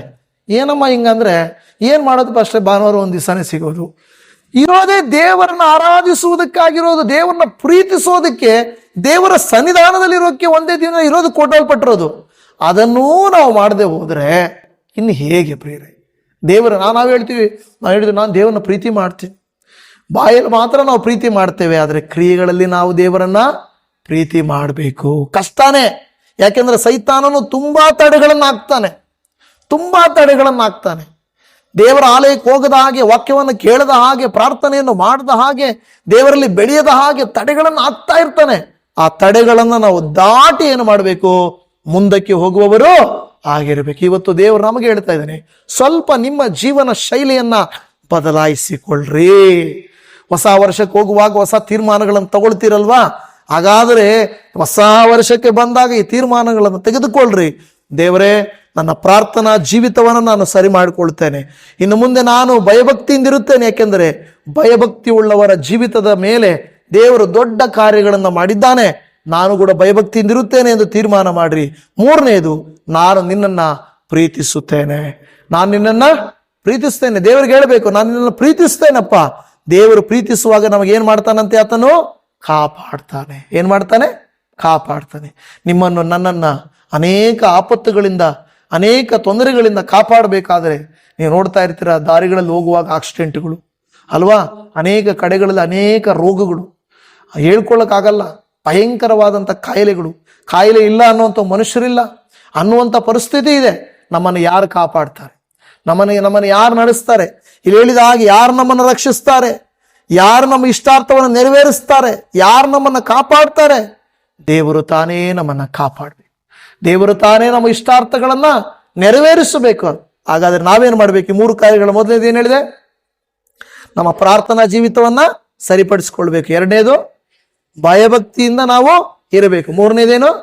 ನಾವು ದೇವರನ್ನ ಪ್ರೀತಿ ಮಾಡ್ಬೇಕು. ದೇವರನ್ನ ಪ್ರೀತಿ ಮಾಡಿದ್ರೆ ಆತನು ನಿಮ್ಮ ಇಷ್ಟಾರ್ಥಗಳನ್ನ ನೆರವೇರಿಸ್ತಾನೆ. ನಾವು ಬೇರೆ ಯಾವುದನ್ನು ಪ್ರೀತಿ ಮಾಡೋದಲ್ಲ, ಕರ್ತನನ್ನ ಪ್ರೀತಿ ಮಾಡಲ್ಲ. ಯಾರು ಈ ಮಾತುಗಳನ್ನು ಕೇಳಿ, ಅಪ್ಪ ನಾನು ಸಿದ್ಧ ಇದ್ದೇನೆ, ನಾನು ಈ ಕಾರ್ಯಗಳನ್ನು ಮಾಡುತ್ತೇನೆ ಎಂದು ಹೇಳುತ್ತೀರೋ, ದೇವರ ವಾಕ್ಯ ಕೀರ್ತನೆ 34:18-20 ವಾಕ್ಯ ಹೇಳುತ್ತದೆ, ಮುರಿದ ಮನಸ್ಸುಳ್ಳವರಿಗೆ ಕರ್ತನು ನೆರವಾಗುತ್ತಾನೆ. ಏನಾಗುತ್ತಾನಂತೆ? ನೆರವಾಗುತ್ತಾನೆ. ಕುಗ್ಗಿ ಹೋದವರನ್ನು ಉದ್ಧಾರ ಮಾಡುತ್ತಾನೆ. ನೀತಿವಂತನಿಗೆ ಸಂಭವಿಸುವ ಕಷ್ಟಗಳು ಅನೇಕವಿದ್ದರೂ ಯೆಹೋವನು ಅವೆಲ್ಲವುಗಳಿಂದ ಅವನನ್ನು ಬಿಡಿಸುತ್ತಾನೆ. ಏನ್ ಮಾಡ್ತಾನಂತೆ? ಆತನು ಬಿಡಿಸ್ತಾನೆ. ಇವತ್ತು ನಿಮಗೂ ನನಗೂ ಉದ್ಧಾರವಾಗಬೇಕಾ? ನೆರವು ಬರಬೇಕಾ? ಬಿಡಿಸಬೇಕಾ? ಕಾಪಾಡಬೇಕಾ? ಕರ್ತನ ಸಮ್ಮುಖದಲ್ಲಿ ನಮ್ಮನ್ನ ಸ್ವಲ್ಪ ಏನ್ ಮಾಡ್ಕೊಳ್ಳೋಣ? ಟ್ಯೂನಿಂಗ್ ಮಾಡ್ಕೊಳ್ಳೋಣ. ಅರ್ಥ ಆಗ್ತಾ ಇದೆಯಾ? ಸ್ವಲ್ಪ ಆ ಕಡೆ ಈ ಕಡೆ ಹೋಗದೆ ನಾವು ದೇವರನ್ನು ದೃಷ್ಟಿಸೋಣ. ನಮ್ಮ ಕಣ್ಣುಗಳನ್ನು ಮುಚ್ಚೋಣ, ಪ್ರಾರ್ಥನೆ ಮಾಡಿಕೊಳ್ಳೋಣ. ತೀರ್ಮಾನ ಮಾಡುವವರು ದಯಮಾಡಿ ತೀರ್ಮಾನ ಮಾಡಿ. ಅಪ್ಪ, ನಾವು ಕೇಳಿಸಿಕೊಂಡಿದ್ದೇವೆ, ಅಬ್ರಹಾಮನಿಗೆ ಕೊಟ್ಟ ಒಂದು ಮಾತಿನ ನಿಮಿತ್ತವಾಗಿ ಅವನ ಜನಾಂಗವನ್ನ ನೀವು ಕಾದು ಕಾಪಾಡಿದಿರಿ. ಅನೇಕರಿಗೆ ಹೇಳಿದಿರಿ, ನನ್ನ ದಾಸನಾದ ಅಬ್ರಹಾಮನ ನಿಮಿತ್ತ ನಿಮ್ಮನ್ನ ನಾನು ಕಾಯ್ತಾ ಇದ್ದೀನಿ, ನಿಮ್ಮನ್ನ ನಾನು ನಡೆಸ್ತಾ ಇದ್ದೀನಿ, ನಿಮ್ಮನ್ನ ಪೋಷಿಸ್ತಾ ಇದ್ದೀನಿ. ಹೌದಪ್ಪ, ಲೋಟನ ನಿಮಿತ್ತ ಆತನ ಕುಟುಂಬವು ರಕ್ಷಿಸಲ್ಪಟ್ಟಿತು, ನೋಹನ ನಿಮಿತ್ತ ಆತನ ಕುಟುಂಬವು ರಕ್ಷಿಸಲ್ಪಟ್ಟಿತ್ತು, ಮಾನವ ಜನಾಂಗವು ರಕ್ಷಿಸಲ್ಪಟ್ಟಿತ್ತು ಕರ್ತನೆ. ಅದೇ ರೀತಿಯಾಗಿ ಯೋಬನ ಜೀವಿತವು, ಅವನ ಕುಟುಂಬವು ಆಶೀರ್ವದಿಸಲ್ಪಟ್ಟಿದ್ದು ಯೋಬನ ಭಯಭಕ್ತಿಯಿಂದ. ಇವತ್ತು ನಾವು ಕೂಡ ಭಯಭಕ್ತಿಯಿಂದ ಜೀವಿಸಿ ಕರ್ತನೇ ನಿಮ್ಮನ್ನ ಪ್ರೀತಿಸಿ ಅಪಾದೇವರೇ ನಮ್ಮ ಜೀವಿತಗಳನ್ನು ಸರಿಪಡಿಸಿಕೊಳ್ಳುವುದಾದರೆ ನೀವು ಹೇಳುತ್ತಾ ಇದ್ದೀರಿ ಕರ್ತನೆ, ನಿಮ್ಮ ಜೀವಿತಗಳನ್ನ ನಾನು ಕನಿಕರಿಸುವೆನು, ನಾನು ನಿಮಗೆ ನೆರವಾಗುವೆನು, ನಾನು ನಿಮ್ಮನ್ನು ಉದ್ಧಾರ ಮಾಡುವೆನು, ನಾನು ನಿಮ್ಮನ್ನು ಬಿಡಿಸುವೆನು, ನಾನು ನಿಮ್ಮನ್ನು ಕಾಪಾಡುವೆನು ಎಂಬುದಾಗಿ ಸ್ತೋತ್ರ. Thank you Jesus. ಈ ಪ್ರಾರ್ಥನೆಯನ್ನ ಮಾಡುತ್ತಿರುವ ಪ್ರತಿ ಸಹೋದರನನ್ನ, ಅವರ ಕುಟುಂಬಗಳನ್ನ, ಅವರ ಜೀವಿತಗಳನ್ನ ನಿನ್ನ ಕರುಣೆಯ ಕರಕ್ಕೆ ನಾವು ಒಪ್ಪಿಸಿಕೊಡುತ್ತಾ ಇದ್ದೇವೆ. ಹಾಲೆಲೂಯಾ. ಯೇಸುವೇ ನಿನಗೆ ಸ್ತೋತ್ರ. ಇವತ್ತು ನಮ್ಮೊಟ್ಟಿಗೆ ಮಾತನಾಡಿದಕ್ಕಾಗಿ ಸ್ತೋತ್ರ. ನಮ್ಮನ್ನು ಸರಿಪಡಿಸಿಕೊಳ್ಳುವಂತೆ, ನಮ್ಮನ್ನು ತಿದ್ದುವಂತೆ, ನಮ್ಮನ್ನು ನಿನ್ನ ಬರಿಯಲ್ಲಿ ಇಡುವಂತೆ, ನಾವು ನಿಮ್ಮನ್ನೇ ಅನುಸರಿಸುವಂತೆ, ನಾವು ನಿಮ್ಮನ್ನೇ ಪ್ರೀತಿ ಮಾಡುವಂತೆ ನೀವು ನಮಗೆ ಕೊಟ್ಟಿರುವ ಈ ಅವಕಾಶಕ್ಕಾಗಿ ಸ್ತೋತ್ರ. ಕೆಟ್ಟದನ್ನ ಪ್ರೀತಿ ಮಾಡಬಾರದು. ಸಂಸೋನನು ಬೇಡದನ್ನು ಪ್ರೀತಿ ಮಾಡಿದನು, ಅದಕ್ಕಾಗಿ ತನ್ನ ರಹಸ್ಯಗಳನ್ನೆಲ್ಲ ಹೇಳಿಬಿಟ್ಟನು. ಅವನು ತನ್ನ ಜೀವಿತವನ್ನ ಹಾಳು ಮಾಡಿಕೊಂಡನು ಸ್ವಾಮಿ.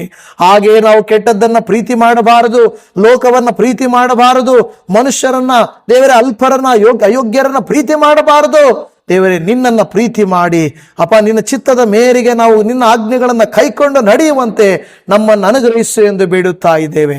ವಾಕ್ಯಗಳ ಮೂಲಕವಾಗಿ ನೀವು ಮಾತನಾಡಿದ್ದಕ್ಕಾಗಿ ನಿನಗೆ ಸ್ತೋತ್ರ ಅಪ್ಪ. ನಮಗೆ ಹತ್ತಿರವಾಗಿರುವುದಕ್ಕಾಗಿ ಸ್ತೋತ್ರ ಸ್ವಾಮಿ. ನಮ್ಮನ್ನು ರಕ್ಷಿಸುವುದಕ್ಕಾಗಿ ಸ್ತೋತ್ರ ಸ್ವಾಮಿ. ನಮ್ಮನ್ನು ಕಾಪಾಡುವುದಕ್ಕಾಗಿ ಸ್ತೋತ್ರ. ಹಾಲೆಲೂಯ. ಮತ್ತು ನೀವು ಹೇಳುತ್ತಾ ಇದ್ದೀರಾ, ನಿಮ್ಮ ವಿರೋಧಿಗಳ ಕಾರ್ಯಗಳನ್ನು ಲಯಪಡಿಸುತ್ತೇನೆ, ನಿಮಗೆ ವಿರೋಧವಾಗಿ ಕಾರ್ಯ ಮಾಡುವವರನ್ನ ನಾನು ಲಯಪಡಿಸುತ್ತೇನೆ ಎಂಬುದಾಗಿ. ಯೇಸುವೇ, ಜಯವನ್ನು ಕೊಡಪ್ಪ. ಈ ವಾಕ್ಯವನ್ನು ಕೇಳಿ ಪ್ರಾರ್ಥನೆಯನ್ನು ಮಾಡಿದಂಥವರಿಗೆ ಇಗೋ ಕರ್ತನೆ, ಅವರನ್ನು ಅನಾರೋಗ್ಯದಿಂದ ಕಾಪಾಡು, ಸಾಲಗಳಿಂದ ಅವರನ್ನ ಕಾಪಾಡು ಕರ್ತನೆ, ಕಷ್ಟಗಳಿಂದ ಅವರನ್ನ ಬಿಡಿಸು, ಭವಿಷ್ಯಗಳನ್ನ ರೂಪಿಸು, ಶುಭವೋ ಕೃಪೆಯು ಅವರನ್ನು ಹಿಂಬಾಲಿಸುವಂತೆ ಮಾಡು ಎಂದು ಬೇಡಿಕೊಳ್ಳುತ್ತಾ ಇದ್ದೇವೆ. ನಿಮಗೆ ಸ್ತೋತ್ರ. ಧನ್ಯವಾದ ಯೇಸುವೆ. ಈ ಮೊರೆಯನ್ನು ಆಲಿಸಿದ್ದಕ್ಕಾಗಿ ಸ್ತೋತ್ರ. ಈ ಸಂದೇಶವು ಎಲ್ಲೆಲ್ಲಿ ಹೋಗಿ ಮುಟ್ಟುತ್ತದೆಯೋ, ಯಾರೆಲ್ಲ ಇದನ್ನ ನೋಡುತ್ತಾರೆಯೋ ಅವರೆಲ್ಲರನ್ನ ನೀವು ಆಶೀರ್ವಾದ ಮಾಡಿರಿ ಎಂದು ಬೇಡಿಕೊಳ್ಳುತ್ತಾ ಇದ್ದೇವೆ. ವಂದನೆ ಯೇಸಪ್ಪ, ಸ್ತೋತ್ರ. ಹೃದಯದ ಅಂತರಾಳದಿಂದ ದೇವರೇ ಪ್ರಾರ್ಥನೆ ಮಾಡಿ, ನನಗೂ ಉಪಕಾರ ಮಾಡಪ್ಪ, ನನ್ನ ಪ್ರೀತಿಸ್ತೇನೆ ಅಪ್ಪ ಎಂದು ಹೇಳುವಂತ ದೇವ ಜನರನ್ನ ಕನಿಕರಿಸಿರಿ. ಅವರ ಮನೆಯಲ್ಲಿರುವಂತವುಗಳ ಜೀವಿತವು ಇವರ ನಿಮಿತ್ತವಾಗಿ ರೂಪಾಂತರಗೊಳ್ಳಲಿ, ಅಭಿಷೇಕ ಉಂಟಾಗಲಿ. ಪ್ರಾರ್ಥನೆ ಕೇಳಿದಕ್ಕಾಗಿ ನಿನಗೆ ಸ್ತೋತ್ರ ಮಾಡುತ್ತಾ, ನಮ್ಮ ಕರ್ತನು ನಮ್ಮ ಪ್ರಾರ್ಥನೆಗಳಿಗೆ ಉತ್ತರಿಸುವಾತನು, ಉಪಕಾರ ಮಾಡಿ ಸಹಾಯ ಮಾಡುವಾತನೂ ಆಗಿರುವಂತ ನಮ್ಮ ರಕ್ಷಕನಾದ ಯೇಸು ಕ್ರಿಸ್ತನ ಪ್ರೀತಿಯುಳ್ಳ ಪರಿಶುದ್ಧವಾದ ನಾಮದಲ್ಲಿ ಪ್ರಾರ್ಥಿಸುತ್ತೇವೆ ಪರಮ ತಂದೆಯೇ. ಆಮೇನ್, ಆಮೇನ್.